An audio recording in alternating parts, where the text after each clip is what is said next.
Greetings aspirants. Hope you all are doing well. Welcome to the Daily Current Affairs by CivicCentre IAS, where we try to discuss the important articles from the Hindu, the Indian Express and the PIB from the UPSC CSC prelims perspective.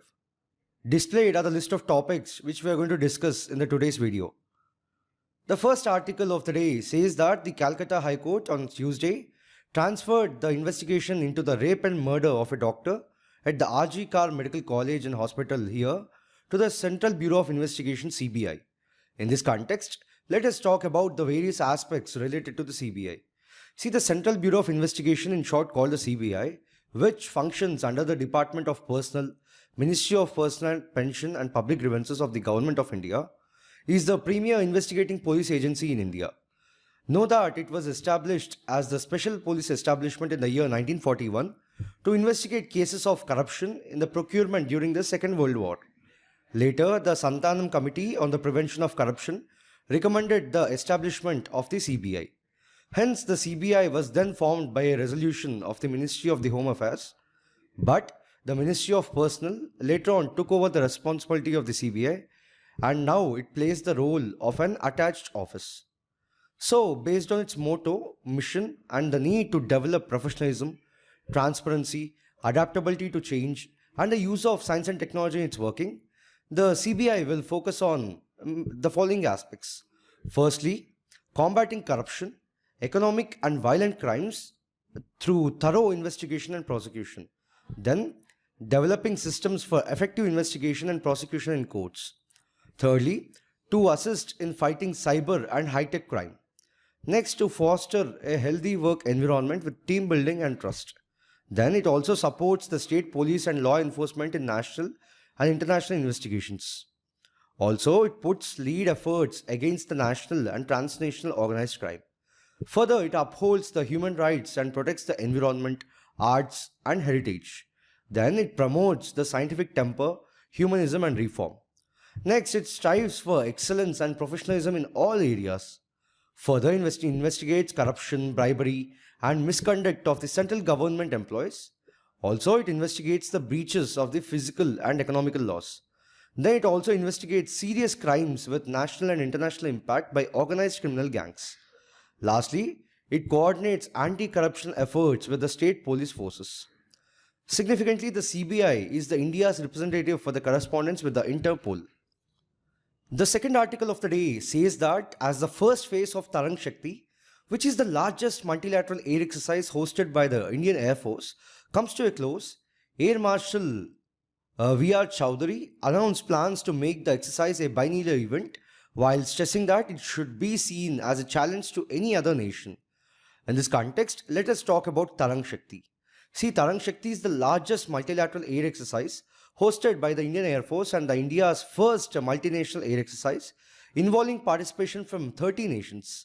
Interestingly, the inaugural event, which saw invitations from extended to 51 countries, is planned to become a biennial event as announced by the Air Chief Marshal V.R. Chowdhury.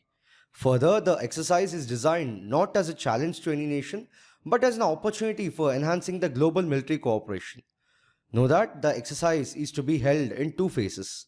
The first phase was held in southern India during the first 2 weeks of August.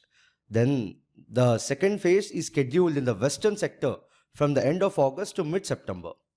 Now, if we look at the objectives of the mission, firstly, the exercise aims to improve the coordination and cooperation among the participating air forces. Then the participants will exchange operational strategies and techniques, leading to better overall efficiency and effectiveness. Lastly, the exercise will feature advanced Indian defense technologies, including the Tejas fighter jet, Prachand light combat helicopter and Akash missile system, demonstrating India's progress in military equipment development. Now, if we have to look at the participating military assets, first from the Indian Air Force, Su-30 MKIs, Tejas, Prachand, Dhruv and Rudra helicopters, showcasing India's self-reliance in defense production.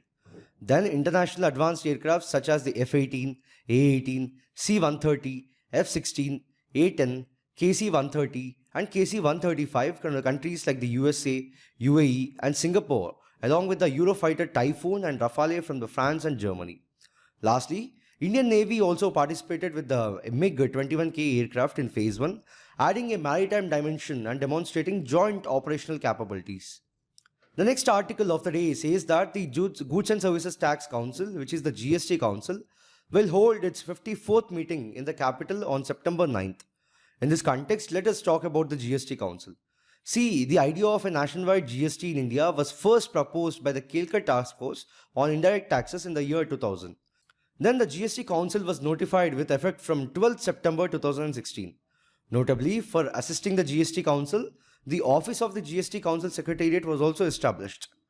Know that the GST Council is a constitutional body which is responsible for making recommendations on issues related to the implementation of the GST, which is the Goods and Services Tax in India. Further, remember that the 101st Amendment Act of 2016 paved the way for the introduction of the GST. So, the Amendment Act inserted a new article, which is the Article 279A in the Constitution, which empowers the President to constitute a GST Council or by an order. Now, moving on to talk about the composition of the Council. The members of the Council include the Union Finance Minister, who is the chairperson, the Union Minister of the State of the Finance from the Centre. Further, each state can nominate a minister in charge of finance or taxation or any other minister as a member. Then significantly, the GST Council is required to make recommendations to the Centre and the states on the following matters, which are: firstly, the taxes, cesses and surcharges levied by the Centre, the states and the local bodies would get subsumed into GST. Secondly, the goods and services that may be subjected to or exempted from GST. Thirdly, the model GST laws, principles of levy, apportionment of the GST levied on the surplus in the course of the interstate trade or commerce, and the principles that govern the place of supply.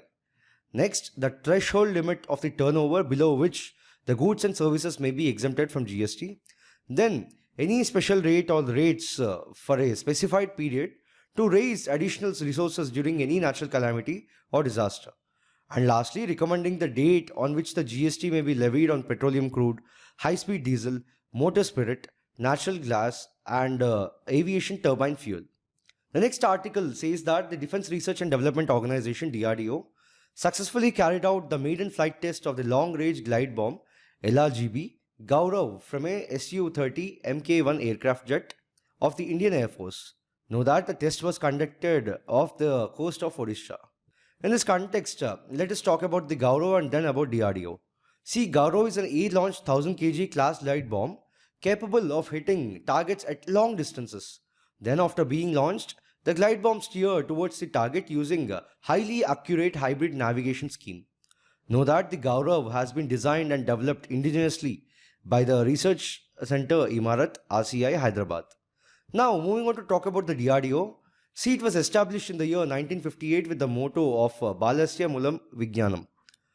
Notably, the DRDO is the R&D wing, which is the Research and Development wing of the Ministry of the Defence of Government of India. See, the vision of DRDO is to empower India with cutting-edge defence technologies and a mission to achieve self-reliance in critical defence technologies and systems while equipping our armed forces with state-of-the-art weapon systems and equipment in accordance with the requirements laid down by the three services. Remember that it is headed by the Secretary, Department of Defence, R&D, and the Director General of DRDO. Further, its notable achievements in the aeronautical cluster include combat aircraft LCA Tejas, UAVs Lakshya Nishant, aerostats, avionics, etc. Lastly, its notable achievements in strategic missiles like Agni, Prithvi and Dhanush, tactical missiles like Akash, Nag and Trishul, and lastly cruise missiles like the BrahMos, etc. Next article says that the Bombay High Court on Tuesday held that merely donating eggs or sperm does not give legal entitlement to the donor to claim that he or she is the biological parent of the child. In this context, let us talk about the ART technology in India and later about the surrogacy also in brief. See, the assisted reproductive technology, in short called the ART technology, refers to a range of techniques used to achieve pregnancy by handling sperm or egg cells outside the human body and transferring embryos into the woman's reproductive tract. Know that it is regulated by the Assisted Reproductive Technology Regulation Act 2021 in India. Further, ART in India is also regulated by the Indian Council of Medical Research. Notably, the National Guidelines for Accreditation, Supervision, and Regulation of ART clinics were established in the year 2005. Now, moving on to talk about surrogacy. See, a surrogate, sometimes also called as a gestational carrier, is a woman who conceives, carries, and gives birth to a child for another person or couple who are to be the intended parents. So, the surrogate agrees to give the child to that person or couple after the birth. Further, a donor will not have any parental rights over the child. Know that there are two types of surrogacies, which are commercial surrogacy and then altruistic surrogacy. Notably, the Surrogacy Regulation Act of 2021 prohibits commercial surrogacy. So, only altruistic arrangements where women acting as surrogates do not receive any monetary remuneration compensation are allowed. Further, it allows only gestational surrogacy, where assisted reproductive technologies, in short called the ARTs, such as in vitro fertilization, are used to induce the surrogate pregnancy. Also, only married couples and ever married single women who might be widowed or divorced can seek a surrogacy. The next article says that a Hindu man from Bangladesh living in the southern Assam's Silchar since June 5, 1988 has become the first person in the northeast India to get citizenship under the Citizenship Amendment Act of 2019. In this context, let us talk about the Citizenship Amendment Act of 2019, in short called the CAA, then about the citizenship in India briefly. See, the CAA of 2019 aims to grant a citizenship to illegal migrants from Afghanistan, Bangladesh and Pakistan who belong to the Hindu, Sikh, Buddhist, Jain, Parsi and Christian faiths. Now further talking about the key features of the CAA of 2019. So it amended the Citizenship Act of 1955 to make illegal immigrants or the migrants who are Hindus, Sikhs, Buddhists, Jains, Parsis and Christians from Afghanistan, Bangladesh and Pakistan eligible for Indian citizenship. Also, CAA 2019 amends the Citizenship Act of 1955. The amendment relaxes the residence requirement for the naturalization of these migrants from 11 years to 5. Now, who are illegal migrants? See, an illegal immigrant enters India without valid travel documents or stays beyond the permitted time, potentially facing prosecution, deportation, or imprisonment. So, those from these communities who entered India on or before December 31st of 2014 would not be treated as illegal immigrants, providing a path to naturalization. However, it exempts the Muslim community. Now, with respect to the citizenship in India, see, the Constitution of India provides for single citizenship for the whole of the India. Notably, under Article 11 of the Indian Constitution, Parliament has the power to regulate the right of citizenship by law. Accordingly, the Parliament had passed the Citizenship Act of 1955 to provide the acquisition and determination of the Indian citizenship. The next article says that India's antitrust body has ordered an unusual recall of reports of an investigation that found Apple breached competition laws after the US giant complained its commercial secrets were disclosed to opponents, including Tinder owner Match. In this context, let us talk about the Competition Commission of India and then briefly about the India's draft digital competition law.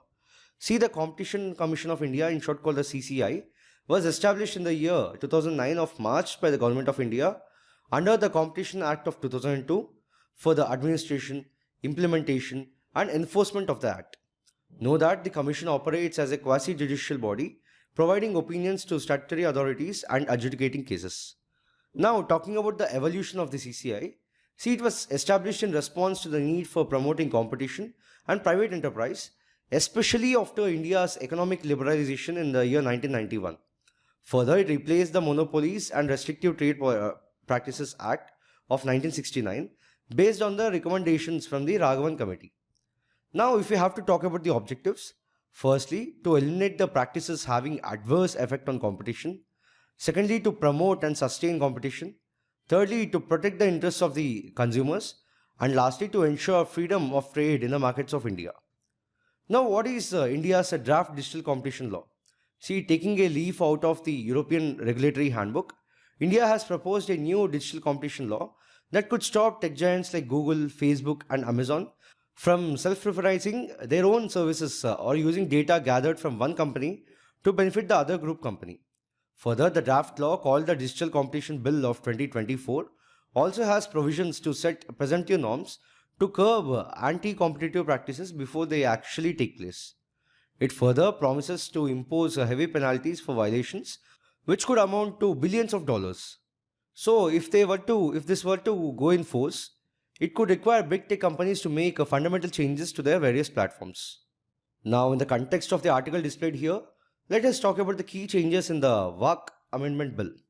See, the bill seeks to amend the Waqf Act of 1995, renaming it as the Unified Waqf Management, Empowerment, Efficiency and Development Act of the year 1955.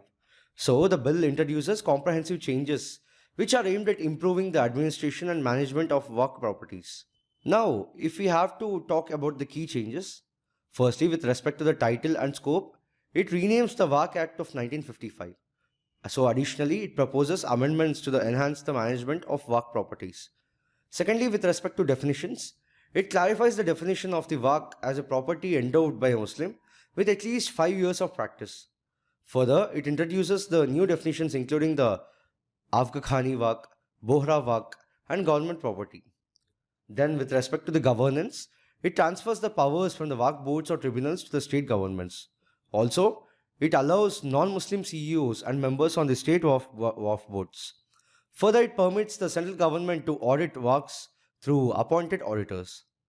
Fourthly, regarding the registration and survey, it requires Waqf creation through a Waqf deed. Further, it transfers survey functions to the collector.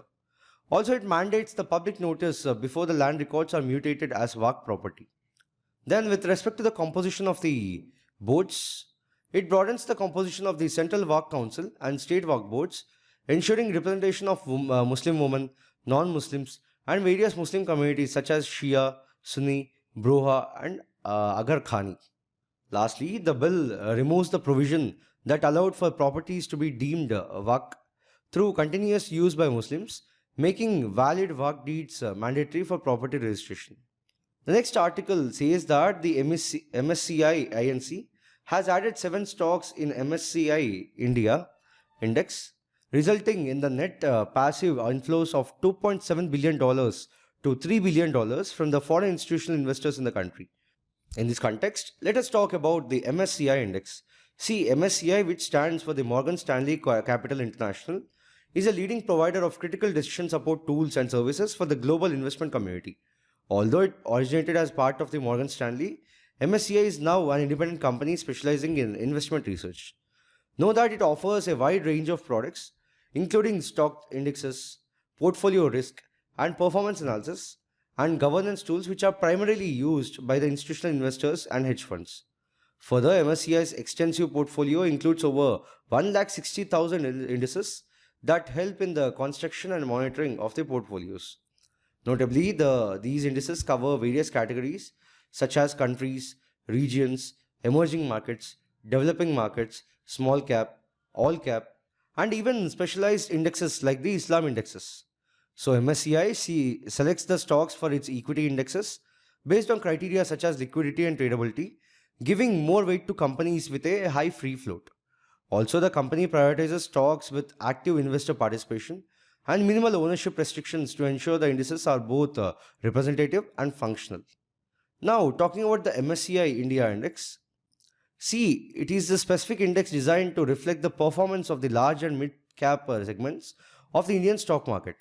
Significantly comprising 113 constituents, this index represents approximately 85% of the India's equity universe. Further, to maintain its relevance and accuracy, the MSCI India Index undergoes quarterly reviews. The last article of the day from the PIB says that the Union Ministry of Minority Affairs, Shri Kiren Rijiju, launched a Parsi scheme portal. Notably, the portal would enable Parsis to apply online, check the status of their application, and to receive financial assistance online through a direct benefit transfer mode. Further, the web portal for this unique scheme would enable more Parsi couples to take advantage. In this context, let us talk about the Parsi scheme. See, the Parsi is a unique central sector scheme launched in the year 2013-14, aimed at reversing the population decline of the Parsi community in India. Significantly, the scheme employs scientific proposals and structural interventions to stabilize and increase the Parsi population. Now, if we look at the key components of the scheme, see, the Geo-Parsi scheme comprises mainly of three components. The first one being medical assistance, where financial aid is provided to Parsi couples for the medical requirements following standard medical protocols. Second one being the health of the community, where financial support is given for the child care and assistance of elderly members within the Parsi community. Lastly, advocacy and outreach, where the programs are conducted to reach awareness within the Parsi community about the importance of stabilizing their population. Significantly, since its launch, the Geo-Parsi scheme has successfully facilitated the birth of over 400 Parsi children. So in today's video, we have talked totally about 10 articles. 6 were from Hindu, 3 from Indian Express, and 1 from PIB. We'll be back again tomorrow with another video. Thank you.